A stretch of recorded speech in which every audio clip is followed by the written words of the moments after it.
माझं नाव रितेश दौलतराव येलदरे. बाय हम्म. प्रोफेशन मी SRP मध्ये आहे, पोलीस मध्ये. पहिले पुण्याला अरे होतो, वा. आता बदली होऊन इथे हिगोलीला आलो. हिगोली माझं प्रॉपर गाव आहे.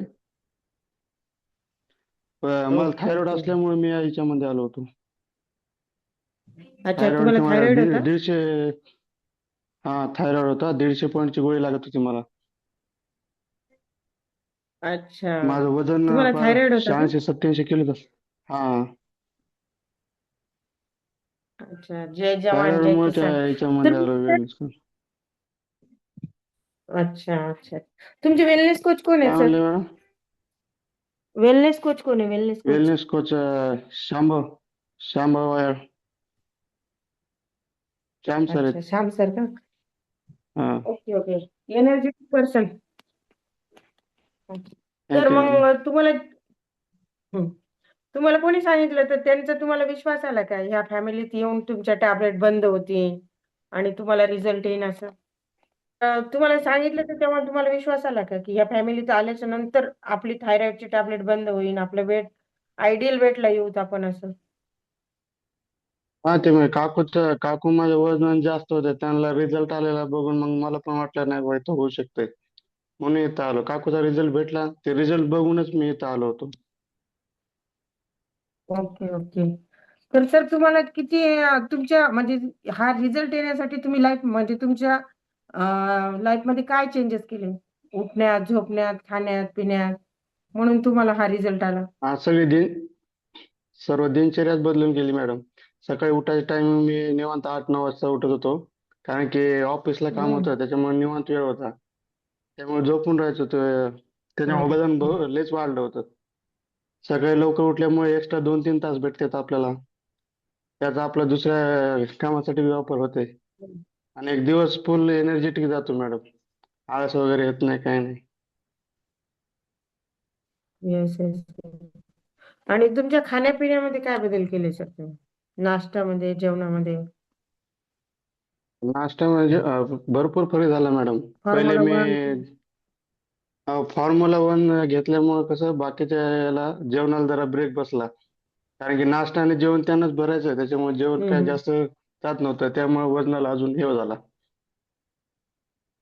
आणि पहिले मी पाणी कमी पित होतो. Apresh yes yes. घेतल्यामुळे ना. पाण्याची पातळी वाढली. त्याच्यामुळे पोट भरलेलंच राहायचं.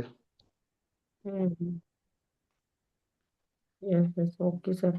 आणि कसं आहे सर, जे फॉर्म्युला 1-2 आहे ना, हे आपलं जेवणच आहे. जेवणाचं प्रमाण कमी आहे. जेवणच आहे ज्याच्यामधून आपल्याला प्रोटीन, विटामिन्स, मिनरल्स, कॅल्शियम या सगळ्या गोष्टी मिळतात, ज्या की आपल्या रोजच्या जेवणामधून आपल्याला मिळत नाही. जे बरोबर शरीराला मॅडम. लागणार आहे ते सर्व याच्यामधूनच मिळतं आपल्याला. की जे आपल्याला भाजी बनवा, पोळी बनवा, हे टाका, ते टाका, जे सगळं करावं लागतं ना, ते एका फॉर्म्युला 1 प्रोटीन आणि शेकमेंट मध्ये मिळून जातं आपल्याला. बरोबर. हम्म. आणि आता तुमची थायरॉइडची गोळी बंद आहे का चालू आहे सर? नाही मॅडम, बंद झाली. कधीच बंद झाली. आता मी विदाऊट गोळीचा अच्छा हे करू शकतो. अच्छा, तर ती बंद कोणी केली सर? तुम्ही मनाने केली का डॉक्टरांनी केली? नाही, मी मनानेच केली. आता मग मला दमा लागत नव्हता, चालायला धाप लागत नव्हती, चिडचिडापणा येत नव्हता. ते काय आपले मोशन चेंज होतात, इमोशन. कधी अचानकच राग यायचा, कधी हार्मोन अचानक चेंज. मूड स्विंग व्हायचं ना, ते आता होत नाही. एकदम नॉर्मली सिरियस चाललंय, त्याच्यामुळे काही हे नाही. अच्छा. डॉक्टरकडे गेलो पण ना, आता सर काही त्रास तरी होत पण नाही. काय करायचं? तरी पण जाऊ दे काय म्हणलं, चेक करायचं कर. सर आपण? नाही मग बोला वजन बोला. एकदम मेंटेन मध्ये आहे सगळे. त्यामुळे म्हणलं आता कशाला चेक करायचं, नाही तर माझं वजन भरपूर वाढलं होतं. ओके. तर सर कसं आहे माहितीये का, श्याम सर झालं, मी झालं, आम्ही ना वेलनेस कोच आहे, डॉक्टर नाही. नाही, पण स्वतःचा माझ्या स्वतःला अनुभव इकडे जरी कळतात मी ना. असेल, मी मेडिकल फील्ड मध्ये जरी असेल, पण इथं आता सध्या मी पण डॉक्टर नाहीये, श्याम सर पण डॉक्टर नाही. तर तरी पण तुम्हाला असं वाटतंय की तुमचा रिझल्ट आलाय, तरी पण तुम्ही आहे ना मनाने गोळ्या कोणत्याच बंद नाही करायच्या. आपण एकदा कधी पण सजेशन घ्यायला काहीच हरकत नाही. तुम्हाला तर काहीच त्रास होत नाही, याचा अर्थ तुम्हाला माहित आहे की तुमची थायरॉइड नॉर्मल आहे आणि तुमची गोळी बंद झाली. तरी पण एक वेळेस आपण डॉक्टरांचा सल्ला घेऊनच गोळ्या बंद करायच्या. आपण सगळ्यांना सजेस्ट करतोय असं. तर कधी पण आहे ना, काही वाटलं तर एकदा जाऊन चेक करून बंद झाली हे फायनल तुम्हाला पण माहिती आहे, कारण आत्मविश्वास पण महत्वाचा असतो. पण तरी पण आपण बरं. एकदा डॉक्टरांना सल्ला घ्यायचा डॉक्टरांचा. थायरॉइडची हो. गोळी सकाळी किती वाजता घ्यावी लागायची तुम्हाला? सकाळी उठल्यावर घ्यावं लागायचं मॅडम, त्याशिवाय दिनचर्या सुरू व्हायची नाही. एखाद्या दिवशी नाही घेतली तर काय व्हायचं? मग त्या दिवशी जास्त दम लागायचा, थकवा यायचा थोडा, चिडचिडेपणा व्हायचा, आळस हम्म. अंगातच भरून राहायचा.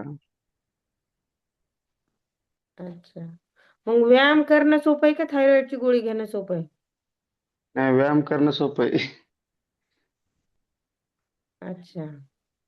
तर असे तुमच्यासारखे भरपूर प्रॉब्लेम आले. तुम्हाला किती वेळ बरं जातं? तुम्ही ज्या डॉक्टरांना दाखवत होता थायरॉइडसाठी, त्या डॉक्टरांकडे हं. किती वेळ थांबावं लागायचं तुम्हाला वेटिंगमध्ये? वेटिंग मध्ये बराच वेळ थांबवतो, कारण की अगोदरचे पेशंट असायचे आणि ती म्हणायची आता एवढं हे बघा, नंतर तुमची गोळी पॉईंट कमी करू, जास्त करू, नंतर रिझल्ट व्हायचा. मग त्यामध्ये वेळ बी जायचा, पैसा बी जायचा आणि रिझल्ट पण काही यायचा नाही. गोळ्यांनी फक्त तात्पुरतं बंद होते, पण व्यायामानं पूर्णच बंद होते. व्यायाम आणि खाण्यापिण्यामधले बदल. खाण्यापिण्यात बदल, बरोबर. बाहेरचं फास्ट फूड कारण काय व्यायाम हा खायचं नाही. 20%. येस.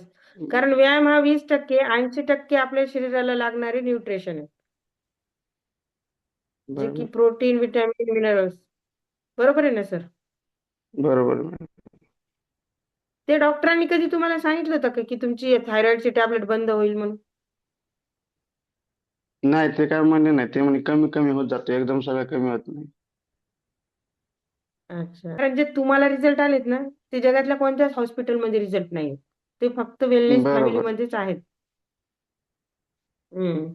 डॉक्टर तुम्हाला कधीच सांगणार नाही, की तुमची बीपीची गोळी कायमची बंद होईल, तुमची शुगरची गोळी कायमची बंद होईल, थायरॉइड कायमचा बंद होईल, तुमचा पीसीओडीचा प्रॉब्लेम सॉल्व्ह होईल. ते फक्त सांगतात टॅबलेट घ्या. बीपी कधीच बंद होऊ शकणार नाही. कोणत्याच गोळ्या बंद होणार नाही. पण वेलनेस कोच हे सांगणार, की तुमचे 101% तुमच्या ह्या गोळ्या आम्ही बंद करून देऊ. तेही डॉक्टरांच्या सल्ल्याने. आमच्या सल्ल्याने नाही. डॉक्टरांच्या सल्ल्याने 101% तुमच्या गोळ्या या बंद होऊ शकतात. तर तुम्ही हे सांगू शकता समोरच्या व्यक्तीला. बरोबर आहे का नाही? हो आपल्याला मॅडम. काहीच नाही. लोकं खूप प्रॉब्लेममध्ये आहेत. त्यांचे प्रॉब्लेम सॉल्व्ह करायचे.